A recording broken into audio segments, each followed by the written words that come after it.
Hey there, welcome back to your nerdy show. I'm your host, Spoiler Master. Today we're diving into the 5th episode of Invincible Season 3, and let me tell you, this one's packed with twists, betrayals, and some serious power plays. In case you missed it, Episode 5 picks up where things were left off with some major developments in the world of Titan, Multipol, and Mr. Liu. It's not just about action in this episode, though there's plenty of that, but we also get some deeper dives into character motivations and decisions that shape the entire narrative. Let's break it all down. It's Bella and Bailey. Love you, Dad.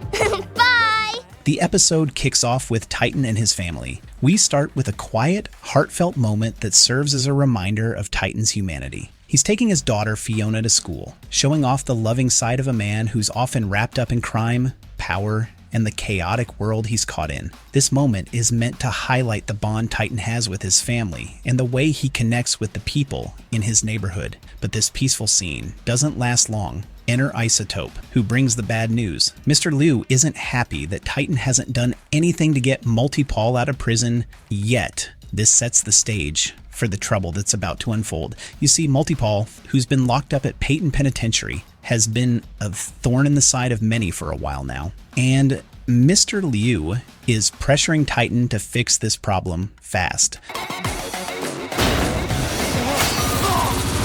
Multipol's failed escape. Now we're taken to Peyton Penitentiary, where Multipol attempts his own jailbreak. And as you might expect from someone like him, it's a messy and chaotic attempt. Paul is able to flood his cell with duplicates of himself, and basically creating an army of clones to overpower the guards and break out. But things don't go according to plan. The sheer weight of all the dead clones causes the door to break down, but as he gets closer to freedom, the security guards manage to pin him down. They strap a collar on him that stops him from using his powers, effectively halting his escape. This is where we see Duplicate step in. She's trying to talk sense into her brother, but Multipol doesn't want to hear it. It's not until later that we get a flashback to their childhood, which helps explain a lot about their fractured relationship. Paul and Kate were once just two innocent kids, playing with toys until their father, who is apparently the result of an ancient curse,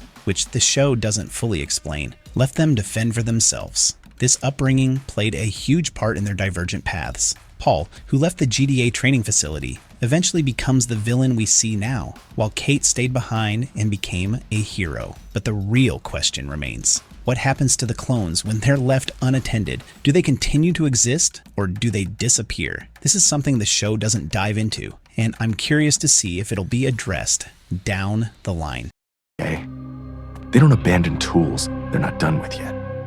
Duplicate versus Multipol, sibling struggles. The next big plot point revolves around a confrontation between Duplicate and Multipol. The tension is palpable, as both siblings believe the other is choosing their own path for the wrong reasons. Kate, in particular, is lying to herself, trying to convince herself that she's working with the GDA for good, even though she knows deep down they're a corrupt organization. On the other hand, Paul, who knows exactly who he is and who he's working for, is much more direct in his actions. The tension is real, and it feels like a battle of wills between two siblings who can't see eye to eye anymore. It's a classic case of good versus evil in the Invincible universe, but the lines aren't as clear-cut as they seem. Both characters have been shaped by their pasts, and while Paul is definitely the antagonist here, you can't help but feel some sympathy for him, given the circumstances of his upbringing.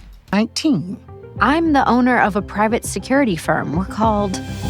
Eve starts Invincible Incorporated. As things continue to spiral in Titan's world, we shift to Eve and Mark, who are in the midst of figuring out their own future. They're in a stable relationship now, but things aren't so simple when it comes to practical matters like moving in together. Mark wants to live with Eve, but the two face some challenges, both emotionally and financially. It's clear that they're still figuring things out as they navigate this new phase of their relationship. Eve, being the resourceful person she is, comes up with a solution by starting a new business called Invincible Incorporated. The idea is simple. Mark, as Invincible, can offer his services to various institutions, reducing violent activities and helping to prevent jailbreaks, all while making some money on the side. It's a clever way to keep their finances in check and provide Mark with a stable job, even if it's not a conventional one. But things don't go smoothly when Eve approaches Peyton Penitentiary with an offer to provide security services.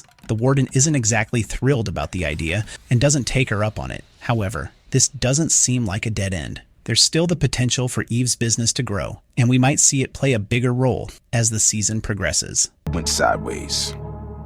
Then try again!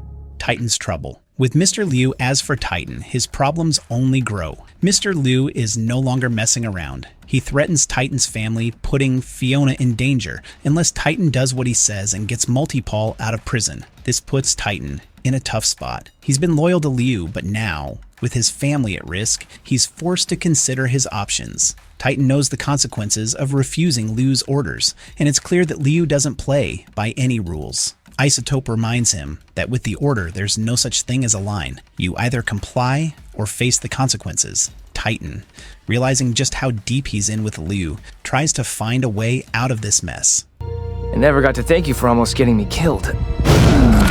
The plan unfolds. Titan turns to Mark. At this point, Titan knows he's in over his head. His only hope is to turn to Invincible for help. He reaches out to Mark, explaining the situation. Titan lays it out. If Multipol is freed, Liu will back off and leave Titan's family alone. But Mark doesn't buy it. He's not okay with freeing a villain like Multipol, and he tries to arrest Titan. But Titan's one step ahead. He manages to escape, leaving Mark to realize that he's been played once again. Fuck you, fucking jerk! Liu goes full dragon mode. Liu, who's been a looming threat for much of the episode, finally shows his true power. He arrives at Titan's office, discovers that Multipol is still behind bars, and loses it. Liu transforms into a massive dragon, leaving his human body behind to be taken by his bodyguard. This moment is one of the most intense of the episode, as Liu wreaks havoc on Titan's office and throws Titan out of the building. It looks like Titan's dead for sure, but Liu isn't done. He heads to Peyton Penitentiary to free Multipol and wreak even more chaos. Mark and Eve rush to the scene, but they quickly realize that Liu's dragon form is far too powerful for them to handle. They try to stop Multipol, but the real Paul is already free, and things are spiraling out of control. Eve, I might need you here.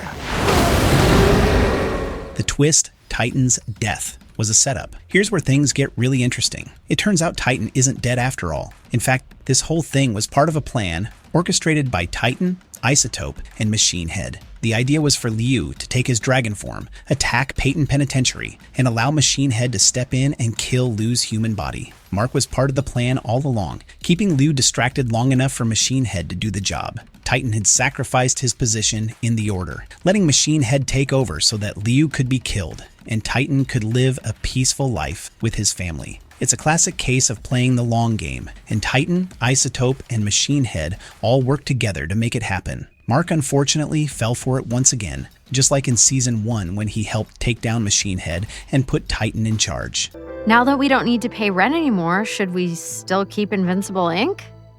The aftermath and the future. After everything calms down, Mark and Eve head home. But Mark is clearly upset. He's frustrated with himself for falling into another trap, and Eve tries to reassure him that sometimes doing something, even if it's wrong, is better than doing nothing. It's a bittersweet moment, especially since Mark has had a rough time reconciling his desire to be a superhero and his relationship with his family. Meanwhile, Machine Head is officially in control of the Order now. Titan tells him he wants to leave the organization, and Machine Head lets him go, on the condition that Titan and Isotope never cross him again. But it's clear that there's still danger on the horizon. Liu's bodyguard is already working to resurrect Liu, and it's only a matter of time before Liu comes for Machine Head, Titan, and Isotope. All right, who's ready to make a little money? Our nerdy thoughts. As we end the episode, the stage is set for another round of power struggles, betrayals, and battles that will keep us on the edge of our seats. What's next for Mark? Will he be able to stop the turf war between these ruthless factions? Stay tuned. Thanks for watching, and don't forget to like, comment, and subscribe for more Invincible content. Now what the heck, I'll laugh anyway.